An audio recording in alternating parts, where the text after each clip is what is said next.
Mbak Nur dan Mas Anang adalah pasangan suami istri yang bahagia di awal pernikahan mereka, namun akhirnya berujung duka. Dan inilah kisah mereka. Kejadian ini ada di tahun 1996. Waktu itu saya masih kelas 4 SD. Mbak Nur adalah tetangga saya yang lumayan dekat, selisih 3 rumah dari rumah saya. Dan Mbak Nur juga masih mempunyai hubungan kekerabatan, hubungan famili dengan saya. Mbak Nur dikenal dengan sosoknya yang baik, ramah, dan waktu itu beliau ini sering menang lomba karaoke. Ya, dia terkenal dengan suaranya yang merdu sekali ketika bernyanyi dangdut. Beliau sering memenangkan lomba karaoke. Ya, waktu itu karaoke adalah perlombaan yang marak ya, dan Mbak Nur ini sering menang. Tapi sayangnya tidak sejalan dengan hubungan asmaranya. Beberapa kali Mbak Nur harus menelan pil pahit akibat kandasnya hubungan asmaranya dengan setiap laki-laki yang dekat dengannya. Entah kenapa. Sampai waktu itu usia Mbak Nur sudah dibilang tidak muda lagi. Jadi kalau waktu itu umur 35 tahun ke atas itu dan belum menikah bagi wanita itu sudah seperti seperti tekanan gitu ya, tekanan dari keluarga, tekanan dari pandangan orang-orang juga yang kayak kok belum nikah sih kamu, udah gak muda loh, seperti itu. Gak seperti sekarang yang masih wajar-wajar aja meskipun umur 35 tahun ke atas dan belum menikah. Waktu itu ya Mbak Nur sempat galau ya, sempat resah kenapa jodohnya tidak kunjung datang. Begitu juga dengan orang tuanya. Padahal Mbak Nur ini anak kedua dari 4 bersaudara. Adiknya sudah menikah duluan, dan itu menambah kegalauan Mbak Nur ini sebagai seorang perempuan. Hingga pada suatu hari dikenalkanlah, atau lebih tepatnya dijodohkanlah Mbak Nur ini dengan seorang pria yang lebih muda darinya yang bernama Mas Anang. Mas Anang ini orangnya sederhana, berasal dari keluarga yang secara sosial juga di bawah keluarganya Mbak Nur. Mas Anang ini orangnya baik, dia ini juga kalau secara umur lebih muda kan, dan dia juga yatim piatu waktu itu kalau nggak salah. Dia yatim piatu yang bekerja sehari-hari sebagai kuli angkut di pasar. Mbak Nur dan Mas Anang ini dikenalkan oleh salah satu teman ibunya. Jadi ibunya Mbak Nur ini punya kios di pasar. Temannya ini juga tetangga kiosnya gitu. Jadi Mas Anang ini bekerja dengan ibu di kios pasar ini, temannya ibunya Mbak Nur ini gitu. Lalu dikenalkanlah Mbak Nur dan Mas Anang ini. Waktu itu ibunya Mbak Nur juga kayak yang nggak apa-apa sudah, yang penting anakku cepet nikah, siapa tahu berjodoh, begitu pemikiran ibunya Mbak Nur seperti itu. Singkat cerita, akhirnya mereka berdua ini menikah secara sederhana dan semua keluarga berbahagia menyambut kabar ini. Hari-hari berikutnya di awal-awal pernikahan mereka tampak bahagia. Mas Anang ini yang awalnya bekerja di kios di pasar sudah tidak lagi bekerja di sana dan dibikinkan toko oleh ibunya Mbak Nur di depan rumah. Jadi di depan rumah Mbak Nur ini masih berkumpul dengan ibunya, masih serumah dengan orang tuanya. Dan Di depan rumahnya ini dibangunkan toko peracangan seperti itu, dibangunkan toko oleh ibunya Mbak Nur ini untuk dijaga, untuk sumber penghasilan rumah tangga mereka berdua lah, rumah tangga Mbak Nur dan Mas Anang ini. Begitu. Hari terus berlalu, rumah tangganya tampak bahagia sampai Mbak Nur kemudian hamil, melahirkan seorang bayi laki-laki yang lucu sekali. Mas Anang ini juga terlihat sangat sayang sama Mbak Nur, apalagi kepada anaknya. Setiap pagi dia terlihat menggendong anaknya, memandikan, seperti itulah. Pokoknya family man banget saat itu Mas Anang ini. Hingga suatu malam di bulan puasa, waktu itu masih pertengahan puasa kalau nggak salah ya, pertengahan puasa waktu itu, tiba-tiba saja ketika orang-orang sedang melakukan sholat tarawih, tiba-tiba terdengar letusan yang sangat keras, dum gitu. Kami yang sedang tarawih merasa sangat kaget, ini apa? Seketika buyar, seketika itu bubar barisan tarawih, jamaah tarawih itu sebagian besar itu bubar. Kami mengira itu ada kecelakaan gitu. Jadi kami berhamburan ke jalan melihat ternyata itu bukan kecelakaan. Ternyata itu adalah tokonya Mas Anang ini terbakar. Ya semua orang panik. Orang-orang panik. Bapak-bapak akhirnya itu segera mencari pertolongan, segera mencari ember, mencari air. Pokoknya bapak-bapak berusaha memadamkan api yang kobarannya itu lumayan besar, yang karena di dalamnya itu ada bensin. Jadi di tokonya Mas Anang ini juga berjualan bensin eceran. Di dalam toko itu ada bensin yang ya diletakkan di dalam drum bensin gitu, kalau nggak salah 2 drum waktu itu. Jadi kobaran api sangat besar dan begitu cepat membakar seluruh isi toko hingga api berhasil dipadamkan. Hanya menyisakan bangunan temboknya saja, atapnya dan seluruh isinya sudah hangus terbakar. Dan tragisnya, Mas Anang ada di dalam toko itu. Waktu itu ya serta-merta ya orang-orang mengangkat tubuh Mas Anang yang sudah sebagian besar hangus. Waktu itu Mas Anang masih hidup, masih ada tanda-tanda kehidupan. Lalu seketika itu juga Mas Anang dibawa ke puskesmas. Namun tidak berapa lama ada pengumuman bahwa Mas Anang tidak selamat. Kejadian itu sangat mengejutkan kami, mengejutkan keluarga pastinya, terutama mengejutkan kami para tetangga dan sanak family yang ada di situ. Malam itu benar-benar mencekam rasanya. Mbak Nur bersama bayinya yang waktu itu berumur sekitar 3 atau 4 bulan ya hanya bisa diam tanpa menangis, tapi wajahnya terlihat sangat shock. Jenazah Mas Anang masih di puskesmas waktu itu dan malam itu sangat mencekam pokoknya. Banyak orang-orang yang begadang, bapak-bapak itu berjaga di rumah Mbak Nur. Ibu-ibu menenangkan Mbak Nur, menenangkan ibunya Mbak Nur. Besok harinya paginya akhirnya Mas Anang dimakamkan dengan kondisi yang posisi jasadnya itu kakinya menekuk gitu.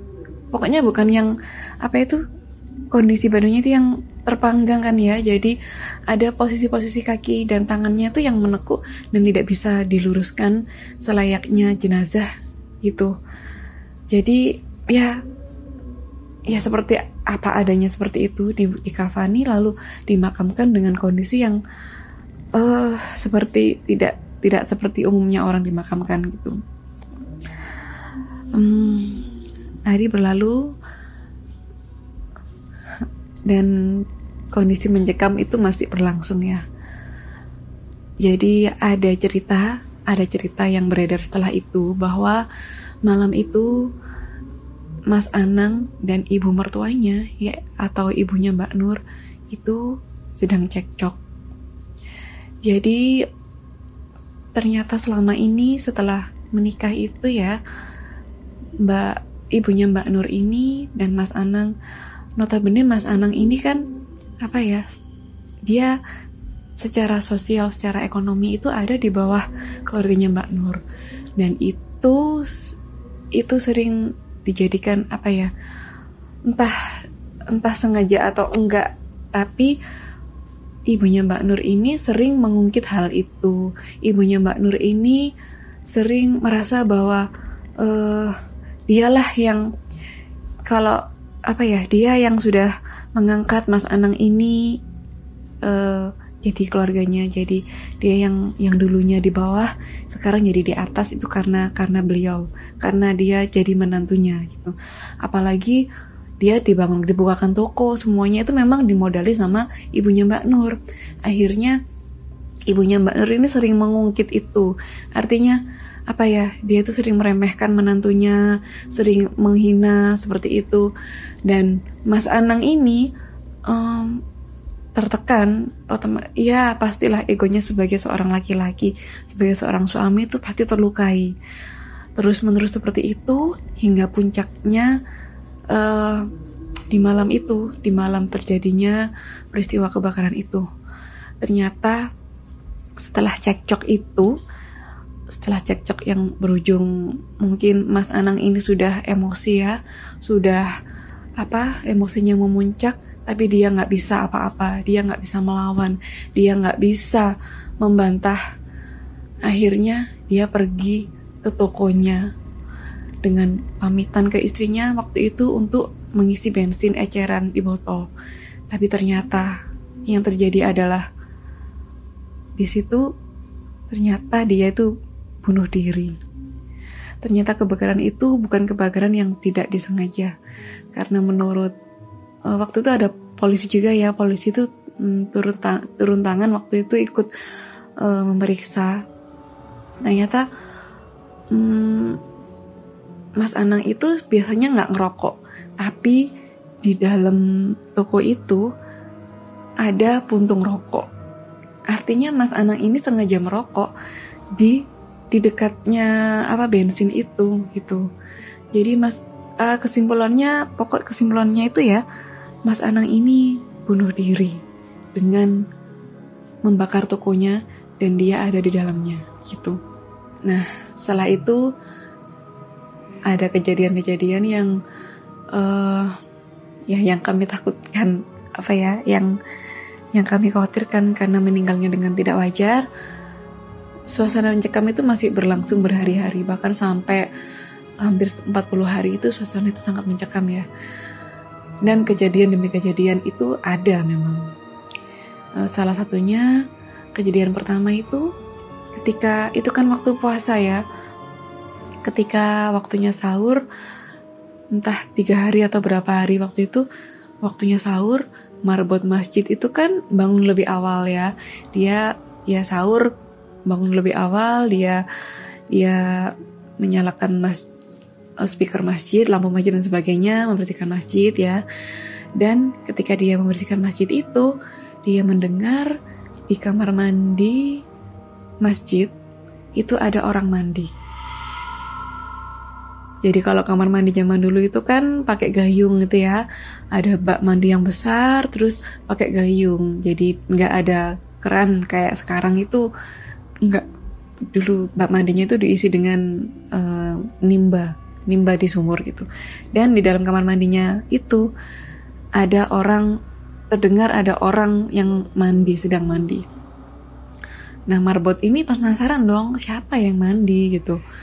jam segini apa orang kah atau musafir kah atau gimana gitu, sedangkan tidak ada kendaraan, sedangkan tidak ada tanda-tanda orang lain ada di situ gitu.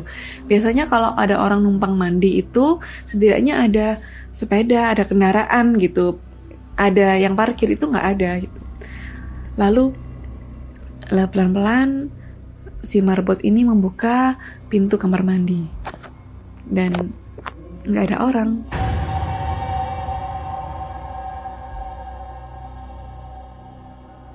Kosong kamar mandinya itu. Tapi dengan jelas dia melihat ada bayangan orang, bayangannya aja yang keluar dari kamar mandi. Ya Allah, merinding. Bayangan itu dengan jelas tampak keluar dari kamar mandi tanpa wujud. Lalu si marbot ini penasaran kan, ini bayangannya siapa? Dia jalan, bayangan ini jalan keluar kamar mandi, keluar area masjid, dan berjalan ke arah rumah Mbak Nur. Sampai di bangunan tokonya yang terbakar itu, bayangan itu hilang. Ya si marbot bisa menyimpulkan, oh ya Allah, ini ternyata. Dia akhirnya kembali lagi ke masjid. Lalu kejadian yang kedua itu si anaknya Mbak Nur ini yang masih bayi, suatu malam itu kebangun dan rewel, nangis, pokoknya sampai beberapa jam itu dia nangisnya itu nggak kunjung tenang gitu. Jadi nangis, diam sebentar, nangis lagi, diam sebentar, nangis lagi gitu. Sampai Mbak Nur ini kewalahan dia menyusuinya sampai air susunya habis, tapi si anak ini tetap rewel gitu. Dan tiba-tiba Mbak Nur melihat sekelebat bayangan suaminya.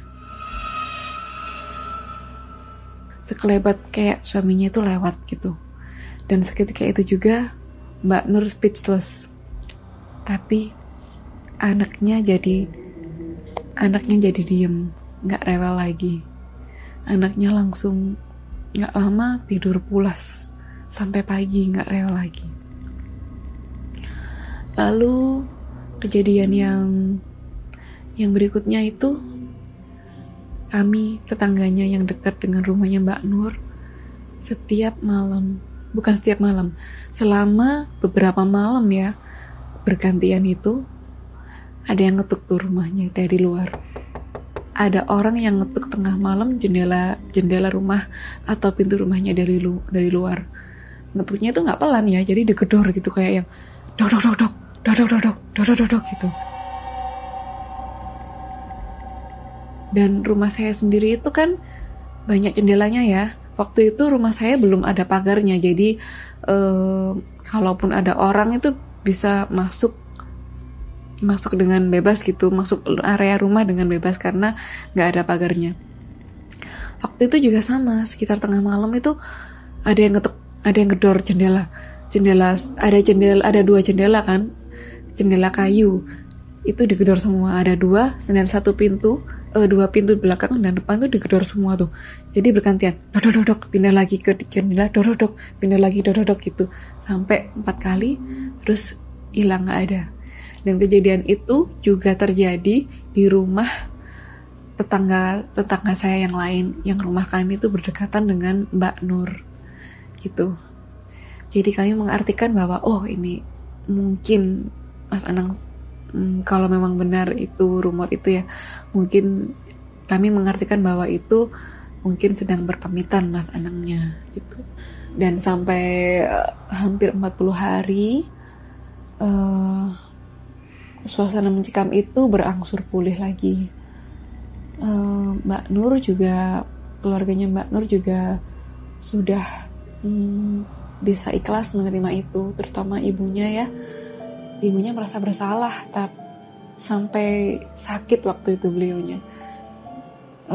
Mbak Nur juga, dia juga sudah ikhlas, dia berangsur syoknya juga pulih lagi, dan dia sadar bahwa dia harus melanjutkan hidup karena ada anak yang harus yang harus ia asuh, yang harus ia biayai, yang harus ia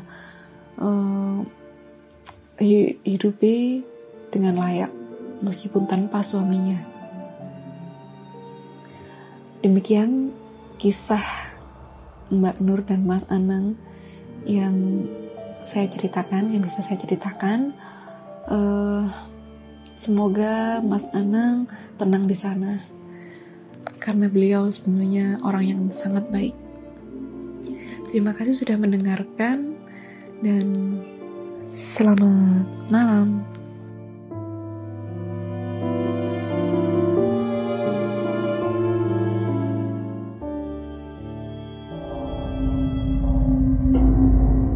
Kamu punya pengalaman horor? Kirim ceritamu ke podcast.cerita